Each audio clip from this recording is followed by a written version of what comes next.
मानसी भारद्वाज। तो जैसा कि प्रीवियस वीडियो लेक्चर में हमने क्या देखा था, हमने जो ग्राफ देखे थे, सबसे पहले हमने पोजीशन टाइम ग्राफ देखा था, उसके बाद हमने वेलोसिटी टाइम ग्राफ देखा था, फिर हमने डिस्टेंस टाइम ग्राफ देखा, फिर हमने जो है स्पीड टाइम ग्राफ देखा। और ये हमने कब देखे थे? अगर हमारी कोई ऑब्जेक्ट स्टेशनरी ऑब्जेक्ट है, या फिर वो यूनिफॉर्म मोशन में है, या फिर यूनिफॉर्म एक्सेलरेटेड मोशन है। इन तीनों के लिए हमने ग्राफ देखा था और जो है मोशन अंडर ग्रेविटी का एक न्यूमेरिकल करवाया था। आज के वीडियो लेक्चर में हम नेक्स्ट कॉन्सेप्ट करते हैं, दैट इज रिलेटिव वेलोसिटी। ये जो कॉन्सेप्ट है ये बिल्कुल छोटा है, इस पे बेस न्यूमेरिकल मतलब आ जाते हैं, लेकिन बस ये कॉन्सेप्ट ज्यादा जरूरी समझना है। इस पे बेस न्यूमेरिकल भी हम करवाएंगे ताकि हमें पता चल जाए कि इस पे बेस न्यूमेरिकल कैसे आते हैं। तो सबसे पहले हम देखते हैं रिलेटिव वेलोसिटी। ठीक है, यहाँ पे हमारा जो चैप्टर है मोशन इन स्ट्रेट लाइन वो कंप्लीट हो जाएगा। Relative velocity. अब रिलेटिव वेलोसिटी क्या होती है? रिलेटिव वेलोसिटी होती है किसी ऑब्जेक्ट की वेलोसिटी हम निकाले with respect to another object. ठीक है, एक ऑब्जेक्ट की वेलोसिटी दूसरे ऑब्जेक्ट के रिस्पेक्ट में जब हम उसकी वेलोसिटी निकालते हैं तो वो हमारी होती है रिलेटिव वेलोसिटी। इसका एग्जांपल ये है, मान लिया अगर हम कहीं बस में या फिर ट्रेन में ट्रेवल कर रहे हैं, तो उसके हमारे रिस्पेक्ट में जो बाहर के जो पेड़ पौधे हैं उनकी स्पीड क्या है? रेस्ट में है वो, तो हमारे रिस्पेक्ट में जो उनकी स्पीड क्या है? वो 0 है। ठीक है, तो इसका एक एग्जांपल है रिलेटिव वेलोसिटी का। तो रिलेटिव वेलोसिटी क्या होती है? Relative velocity the velocity of object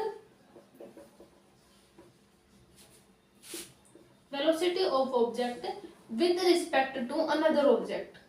मतलब एक ऑब्जेक्ट की जो वेलोसिटी होगी दूसरे ऑब्जेक्ट की रिस्पेक्ट में वो क्या होगी? वो हमारी रिलेटिव वेलोसिटी होती है with respect to another object. ठीक है, अब देखो यहाँ पे जो रिलेटिव वेलोसिटी का कॉन्सेप्ट आता है, मान लिया अगर हमारे पास कोई ऑब्जेक्ट है, ठीक है, उसकी स्पीड va है और दूसरा ऑब्जेक्ट है उसकी स्पीड मान लिया vb है।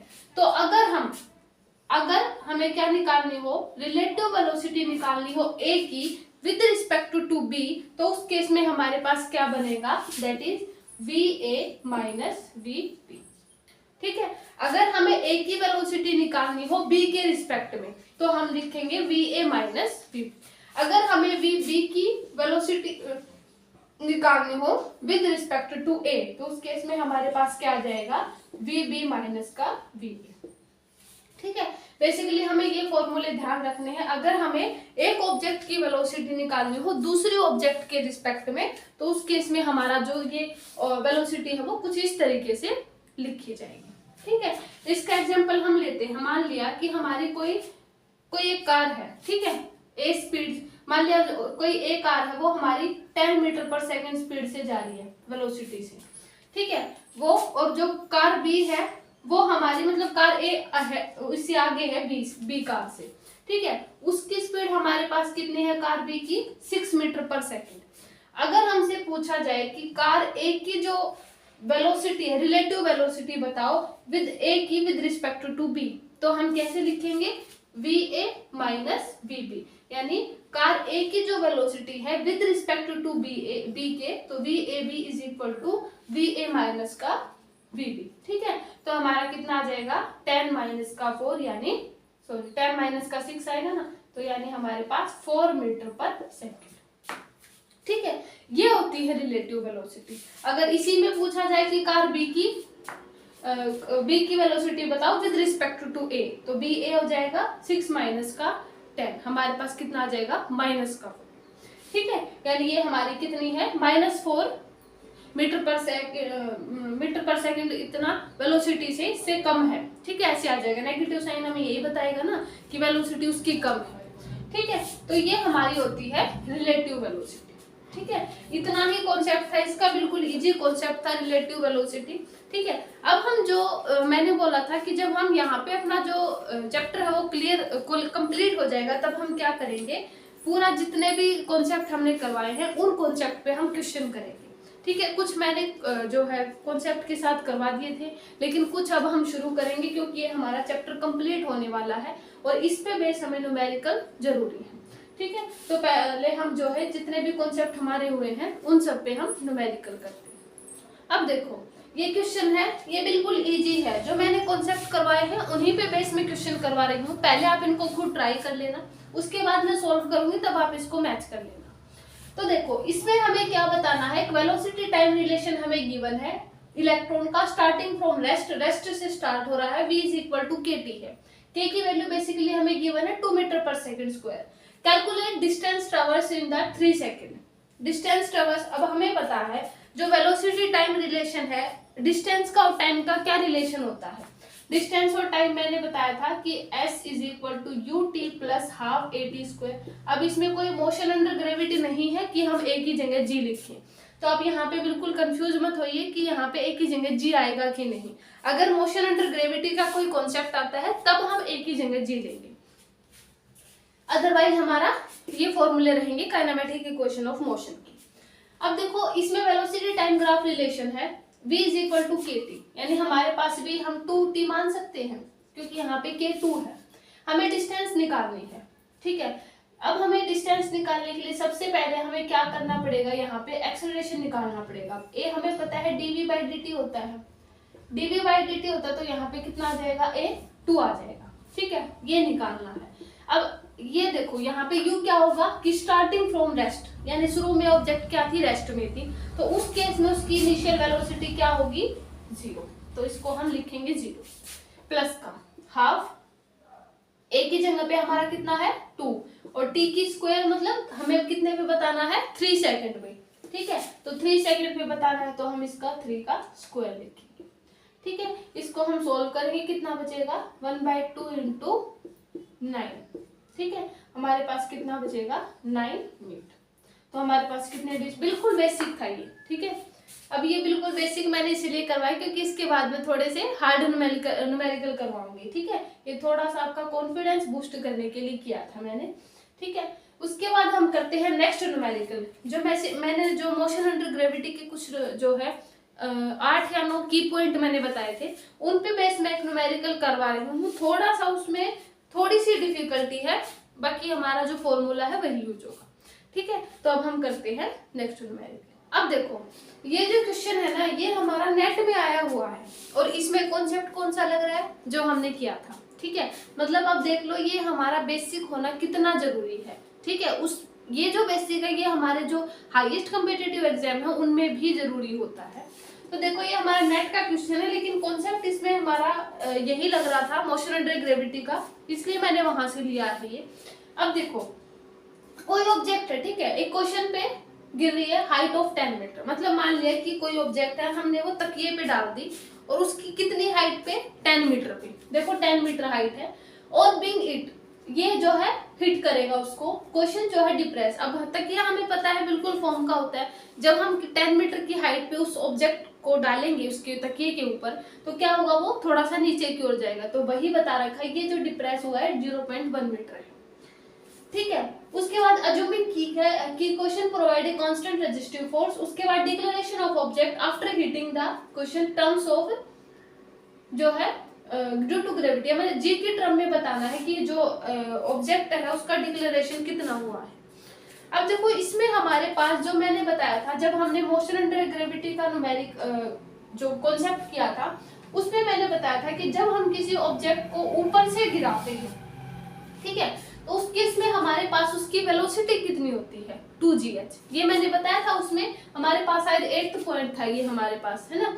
तो यहाँ से हमारे पास देखो इसकी v कितनी हो जाएगी, √2g एज इट इज, और हाइट हमारी कितनी है 10, ठीक है, यानी हमारी कितनी हो जाएगी √20g, ठीक है, v हो जाएगी 20g। उसके बाद हमारे पास देखो इतना भी आ गया। अब जैसे ही वो तकिए के ऊपर गिरा, तकिया जो है कितना 0.1 पे डिप्रेस हो गया।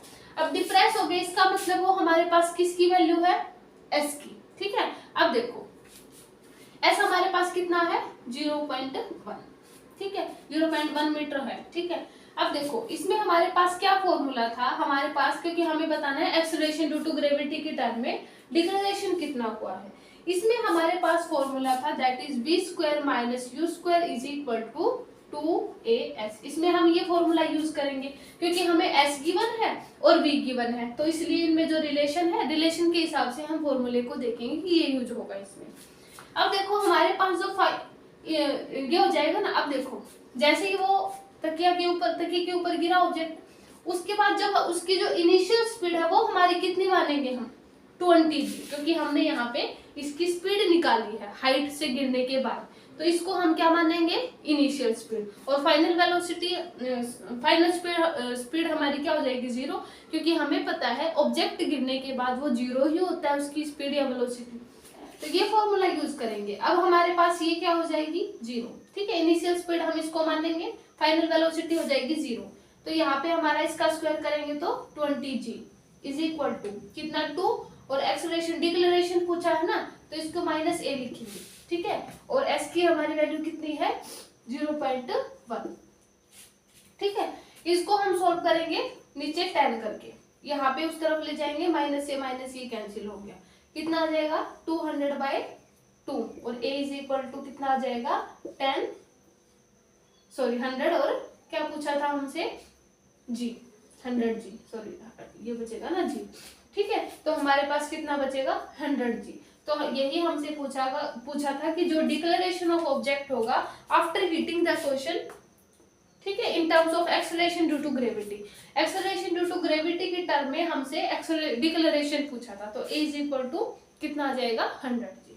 ये क्लियर हुआ। यहाँ से कैसे आया, मैंने यहाँ पे पहले भी, क्योंकि मैंने इसका जो कॉन्सेप्ट मैंने बता दिया था जब हमने मोशन अंडर ग्रेविटी की थी, उस केस में हमारा क्या था कि जब ऑब्जेक्ट को जब ऊपर से नीचे गिराते हैं तो उस केस में हमारे पास v जो √2gh होता है, तो यहाँ से हमने ये निकाल ली, और जब हम इसको निकालेंगे तो इसको हम इनिशियल वेलोसिटी लेकर के चलेंगे, और फाइनल हमारी हो जाएगी 0, ठीक है। तो फाइनल 0, और ये सारी वैल्यू पुट कर दी, ये हमारे पास a is equal to 100g आ गया, ठीक है। अब हम करते हैं नेक्स्ट न्यूमेरिकल। अब देखो ये न्यूमेरिकल है, ये आप पहले ट्राई आप खुद कर लेना, क्योंकि बिल्कुल ये जो है किस पे बेस है, रिलेटिव वेलोसिटी पे बेस है, फिर मैं आपको इसका सॉल्यूशन करवाऊंगी, उससे मैच कर लेना। अब देखो यहाँ पे क्या, एक पुलिस वैन है मूविंग इन हाईवे, एक हाईवे पे है जो है, हम ऐसे मान सकते हैं कि मान लिया जो थीफ है कार में है, ठीक है, उसके पीछे पुलिस है। अब उन सब की हमें स्पीड दे रखी, वेलोसिटी दे रखी, देखो स्पीड है किसकी, स्पीडिंग थीफ कार की हमारे पास स्पीड कितनी है, 192 km/h। If the speed of the bullet is, bullet की स्पीड हमारे पास ये है, ठीक है, और जो पुलिस की वैन की जो स्पीड हमारे पास ये है, ठीक है। हमें क्या बताना है कि स्पीड जो है वो, मतलब हमारी जो है विद व्हाट स्पीड, बुलेट की स्पीड हमारी कितनी होनी चाहिए कि वो थीफ की कार तक पहुंच जाए, बेसिकली हमें ये बताना है। अब इसके लिए सबसे पहले हमें क्या करना पड़ेगा, देखो जो हमारे पुलिस की जो वैन की जो स्पीड है उसको ऐड करेंगे, और जो हमारी बुलेट की है इन दोनों को ऐड करेंगे, क्योंकि ये बेसिकली जो बुलेट पे जो हमारी जो पुलिस है ना वो वैन में है और उसकी बुलेट चला रहे, तो दोनों की स्पीड को हम पहले ऐड करेंगे। तो देखो अब वेलोसिटी ऑफ पुलिस, मतलब उनकी जो वैन की कितनी है, 30 km/h। अब हमारे पास ये तो किस में है, छोटी यूनिट में है, ये बड़ी यूनिट में है। मैंने इसका कॉन्सेप्ट क्या बताया था, अगर हमें छोटी यूनिट से बड़ी यूनिट से छोटी यूनिट में जाना हो तो हमें क्या करना पड़ता है, 5/18 से मल्टीप्लाई, ठीक है। तो यहाँ पे हमारे पास कितना आ जाएगा, 25/3। देखो हम इसको सोल्व करें तो 9, 15, 3 और 5, ठीक है, 25/3 आता है, ठीक है। आप इसको देख लेना, 25/3 आ जाएगा। और हमारे पास जो बुलेट की कितनी आ जाएगी, बुलेट की स्पीड हमारे पास कितनी है, 150, ये हमारे पास आ गई 25/3 प्लस का बुलेट की हमारे पास 150, क्योंकि मीटर पर सेकेंड, इसलिए हमें इसको चेंज नहीं करना है।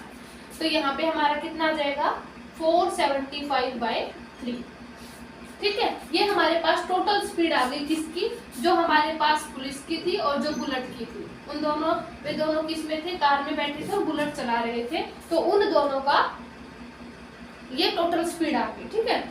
अब देखो उसके बाद क्या बताना है हमें कि स्पीड जो है थीफ के कार की स्पीड हमारे पास ये है, ठीक है। तो थीफ, इसको हम टी से डिनोट कर देते हैं, speed of thief car 192 km/h, तो 5/18, ठीक है। इसको हम सॉल्व कर दें तो हमारे पास लगभग 160/3 बनेगा। ठीक है, अब इसको एक बार देख लेना कैलकुलेट करके, शायद ये 160/3 ही बनेगा, है ना, मीटर पर सेकेंड इनवर्स। ठीक है, ये आ जाएगा थीफ के कार की।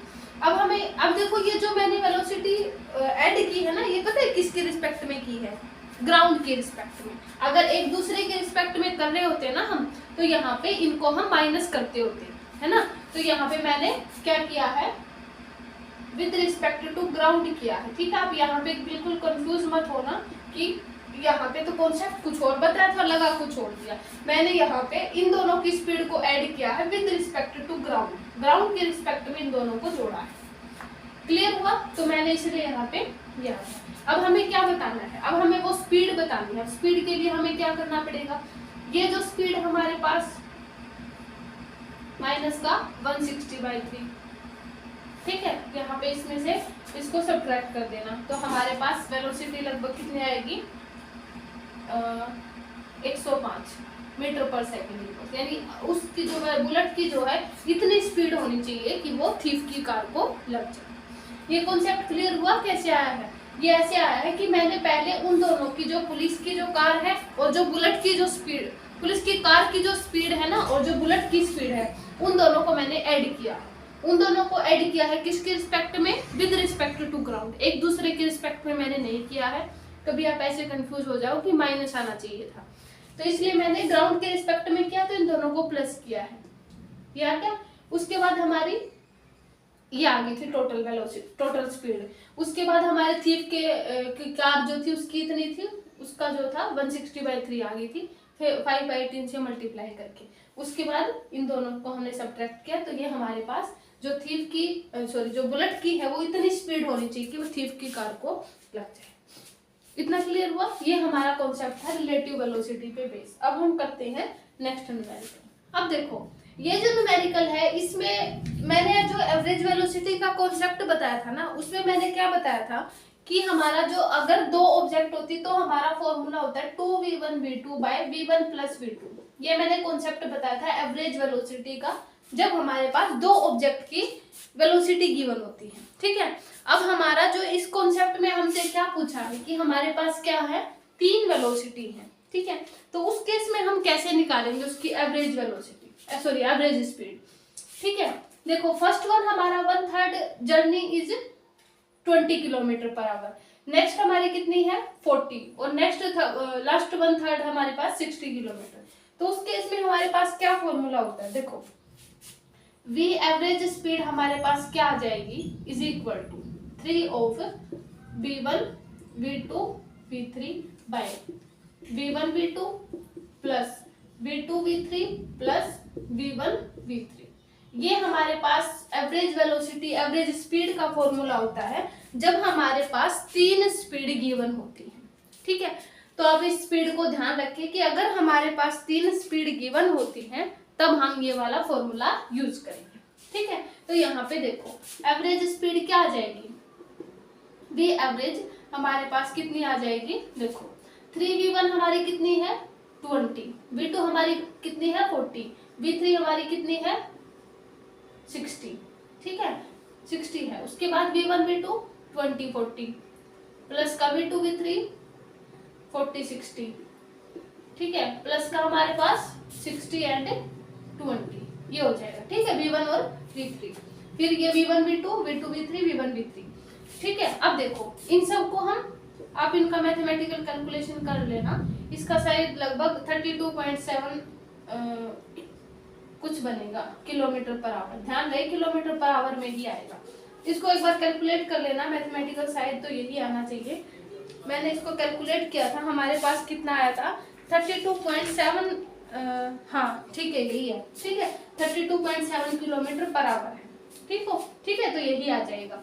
ये हमारे कब का है, जब हमारे पास तीन स्पीड गिवन होती है। ठीक है, उस केस में हम क्या करते हैं, ये वाला फॉर्मूला यूज करते हैं 3v1 v2 v3 by v1 v2 plus v2 v3 plus v1 v3। ठीक है, अब हम करते हैं नेक्स्ट। अब देखो ये जो क्वेश्चन है इसमें हमें क्या बताना है, एक बाल है, ठीक है, रोल अप की गई है ए स्लोप से। ठीक है, At the end of 3 seconds, its velocity is 20 centimetre पर सेकेंड. एंड ऑफ सेकेंड इसका जो 3 सेकेंड में है इसमें हमारे पास 20 सेंटीमीटर पर सेकेंड है. At the end of 8 second its velocity 0. 8 second पे इसकी वेलोसिटी 0 हो गई. इसका मतलब हमें v2 कितना गिवन है 0. ठीक है. और t2 हमें कितना गिवन है 8 सेकेंड. v1 हमारा कितना है 20 और t1 हमारा कितना है 3 सेकेंड. ठीक है. सारी चीजें हमें गिवन है. ये 8 सेकेंड है, ये 3. अब हमें बेसिकली क्या बताना है एवरेज एक्सेलरेशन 3 to 8 सेकेंड. अब एवरेज एक्सेलरेशन के लिए मैंने क्या फॉर्मूला बताया था हमारा, that is v2 minus v1 by t2 minus t1. यही बताया था कॉन्सेप्ट में. एवरेज एक्सेलरेशन हमारा क्या होता था, जितना भी चेंज इन वेलोसिटी हो रही है, जितने भी टाइम में हमें पता है जितने भी टाइम में वेलोसिटी चेंज होती है वो हमारा एक्सेलरेशन होता है. और चेंज इन वेलोसिटी अलग अलग इंटरवल में अगर चेंज हो, अगर हम उनको ऐड कर दे तो वो हमारा एवरेज एक्सेलरेशन होता है. वेलोसिटी को ऐड कर दे चेंज इन वेलोसिटी को. तो यहाँ पे देखो v2 हमारा कितना है 0 और v1 हमारा कितना है 20. t2 हमारा कितना है 8, t1 हमारा कितना है 3. तो हमारे पास कितना जाएगा माइनस का 20/5 यानी हमारे पास माइनस का 4. ठीक है. Average acceleration. मैंने एक्सेलरेशन क्या बताया था, नेगेटिव भी हो सकता है पॉजिटिव भी हो सकता है. क्यों, कैसे बताया था पॉजिटिव और नेगेटिव, जब हमारी मान लिया जब कोई ऑब्जेक्ट है, मान लिया कोई बस ही जा रही है. ठीक है. अगर वो मान लिया बस स्टैंड से जैसे ही निकल रही है तो उस केस में उसकी क्या होगी वेलोसिटी इंक्रीज करेगी, तो वो हमारा पॉजिटिव एक्सेलरेशन होगा. लेकिन अगर वहीं पे अगर हम देखें कि कोई जो बस है वो बस स्टैंड पे आ रही है खड़ी होने के लिए, तो उस केस में हमारे पास, या फिर रुक रही है ऐसा भी बोल सकते हैं, तो उस केस में उसकी वेलोसिटी क्या होगी डिक्रीज होगी. तो उस केस में एक्सेलरेशन क्या होगा नेगेटिव. ठीक है. ये मैंने बताया था. तो हमारा जो एक्सेलरेशन है वो कितना आ जाएगा माइनस का 4 सेंटीमीटर सेकेंड स्क्वायर. ठीक है. ये हमारा होता है एवरेज एक्सेलरेशन. तो यहाँ तक कि हमने जितने भी कॉन्सेप्ट किए थे, ठीक है, उन पे बेस मैंने सारे न्यूमेरिकल करवा दिए हैं. यानी हमारा यहाँ पे जो motion in straight line chapter था, चैप्टर 2, वो हमारा यहाँ पे कंप्लीट हो चुका है विद न्यूमेरिकल. कॉन्सेप्ट जितने भी मैंने करवाए हैं सबका कॉन्सेप्ट मैंने करवाया है. ठीक है. तो यहाँ पे हमारा motion in straight line chapter complete हो गया है. नेक्स्ट वीडियो लेक्चर में हम शुरू करेंगे जो चैप्टर 3 है मोशन इन ए प्लेन. ठीक है. तो आज के वीडियो लेक्चर में हम इतना ही रखते हैं. वीडियो को लाइक करें, शेयर करें. Thank you so much.